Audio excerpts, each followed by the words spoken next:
ఓం గురుభ్యో నమ. ఓం నమో నారాయణ నమ. ఓం భగవతి శుక్లాం. ఓం శుక్లాంబరధరం విష్ణుం శశివర్ణం చతుర్భుజం ప్రసన్నవదనం ధ్యాయే సర్వవిఘ్నో ప్రశాంతయే. అగజానన ఆనన పద్మార్కం గజానన మహర్నిశం అనేకదంతం భక్తానం ఏకదంతమోపాస్మహే.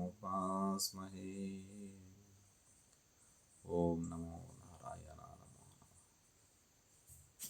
భక్తి టీవీ ఇండియన్స్ ఛానల్ ప్రేక్షకులందరికీ నా యొక్క నమస్కారములు. ఇప్పటి వరకు కూడా చాలా చక్కగా ఆదరించారు.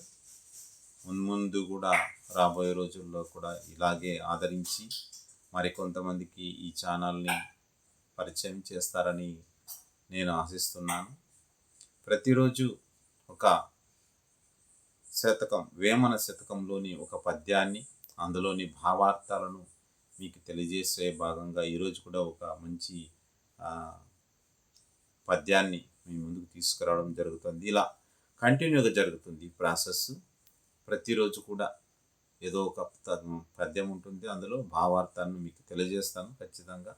అందుకే ఈ ఛానల్లోని అన్ని వీడియోల్ని లైక్ చేయండి, మీలాంటి మిత్రులకు శ్రేయభిలాషులకు షేర్ చేయండి, ఛానల్ని సబ్స్క్రైబ్ చేసుకోమని చెప్పండి. ఈరోజు ముందుగా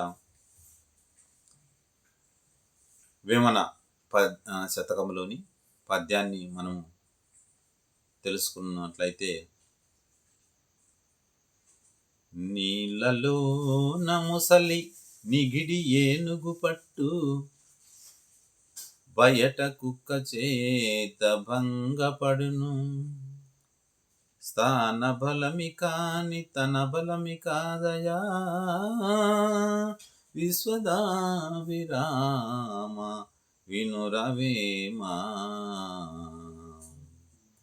నీళ్ళలో నా ముసలి నిగిడి ఏనుగును పట్టుతుందంట.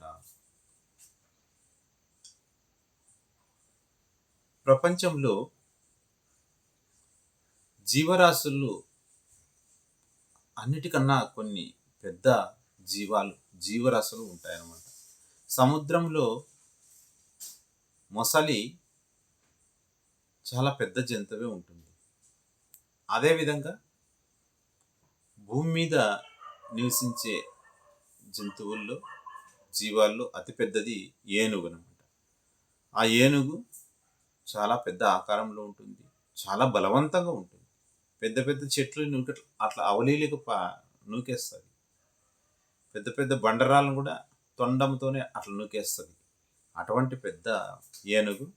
అదేవిధంగా అది ఏమైనా కోపం వస్తే తన కాలుతోనే తొక్కు పారేస్తుంది. అటువంటి బలం ఉంటుంది దానికి. కొండలను కూడా పిండి చేసే రకమైనటువంటి బలం ఉంటుంది ఏనుగుకి. అదేవిధంగా మొసలి, నీళ్ళలో మొసలి చాలా బలవంతమైన జీవరాశి. అది పెద్ద పెద్ద చేపలను కూడా ఒక్కసారి అలా అని మింగేస్తుంది. అది ఎంత పెద్దదైనా కానీ, ఎంత క్రూరమైనది కానీ. బయట కుక్క చేత భంగపడను, అదే ముసలి బయట కుక్క చేత భంగపడను. నీళ్ళలో ముసలి నిగిడి ఏనుగు పట్టు, పెద్ద ఏనుగును పట్టేస్తుందంట. నీళ్ళలో ముసలి ఉంటుంది. ఇది ఎప్పుడైనా కానీ నీళ్లు దప్పగయ్యి ఆ సరస్సు దగ్గరికి వెళ్ళి అక్కడ ఇక్కడ చూడుకోకుండా గబుక్కని పోయి ఇట్లా వంగినాయనుకో, ఏ జంతువు అయినా కానీ, పులులను కానీ, సింహాలను కానీ, జింకలను కానీ, దుప్పులను కానీ, ఏ జంతువు అయినా కానీ చూడుకోకుండా పోయినామంటే ముసలి ఇట్లా నోరు తెరుచుకొని ఉంటుంది, అట్లా లటక్కని మింగి పారేస్తుంది. అదేవిధంగా పెద్ద ఏనుగైనా కూడా పోయి చూడుకోకుండా కాలు పెట్టి ఇచ్చేసి ఏననుకో ఇంకంతే, దాన్ని కూడా ఆ ముసలి గట్టిగా పట్టుకొని మిసుకులేకోకుండా అయిపోతుంది. ఓహని అరుస్తుంది. ఒకసారి గజేంద్ర మోక్షంలోని ఆ సన్నివేశాన్ని మనం చూసుకున్నట్లయితే,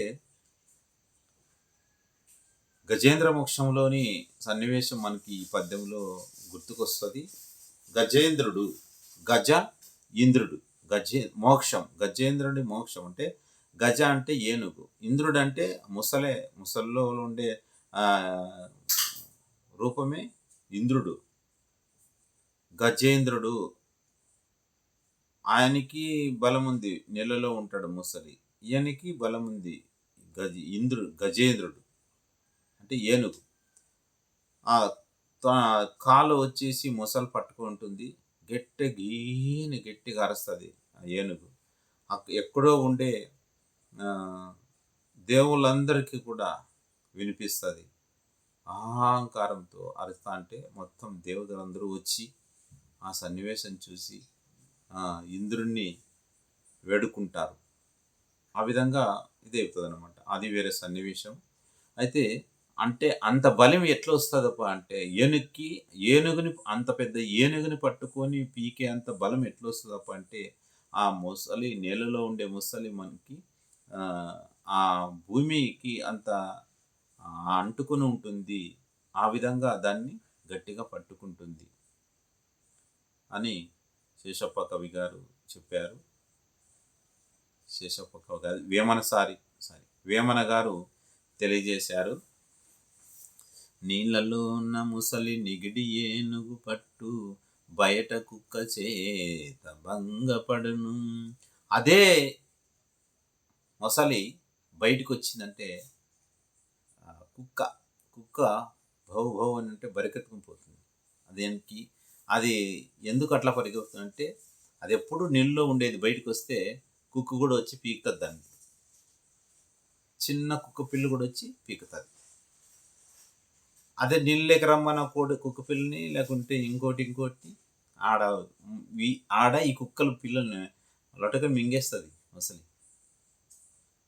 ఆడ మింగేస్తుంది కానీ ఈడు భయపడుతుంది. ఏమి దానికి అర్థం అంటే స్థానబలి మింగి. ఇప్పుడు మనం కూడా ఏదైనా వేరే ఊర్లకు కానీ, వేరే రాష్ట్రాలకు కానీ, వేరే దేశాలకు కానీ వెళ్ళినప్పుడు అక్కడుండే స్థానికులు మన మీద దౌర్జన్యానికి వస్తారు. మనం ఏదైనా రూపంతో ఏదైనా మాట్లాడితే ఇది ఎవరు అనేది మేము ఈడుండే స్థానికులు, మాకు బలం లేకుండా మీకెట్లా వస్తుంది అట్లా అని చెప్పేసి ఎవరైతే స్థానికులు ఉంటారో వాళ్ళదే ఎక్కువగా జరుగుతుంది డామినేషన్. ఆ విధంగా నీళ్ళలోన ముసలి నిగిడి ఏడు పడుతుంటుంది. అంటే నీళ్ళలోకి వచ్చినాక ఏనుగును కూడా ముసలి కింద ఒక అడుగు కూడా కదలనివ్వదు. అంత ఇదిగా పట్టుకుంటుంది. బయట అదే ముసలి బయటకు వస్తే కుక్క చేత భంగపడుతుంది. కానీ దీనికంతటికి అర్థం స్థానబలము అని వేమన గారు మనకి చెప్పారు.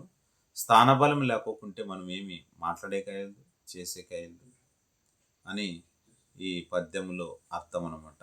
స్థానబలమి కాని తన బలమి కాదయా, విశ్వదాభిరామ వినురవేమా. నీళ్ళలో ముసలి నిగిడి ఏనుగు పట్టు, బయట కుక్క చేత భంగపడను. స్థాన బలమి కాని తన బలమి కాదయా, విశ్వదాభిరామ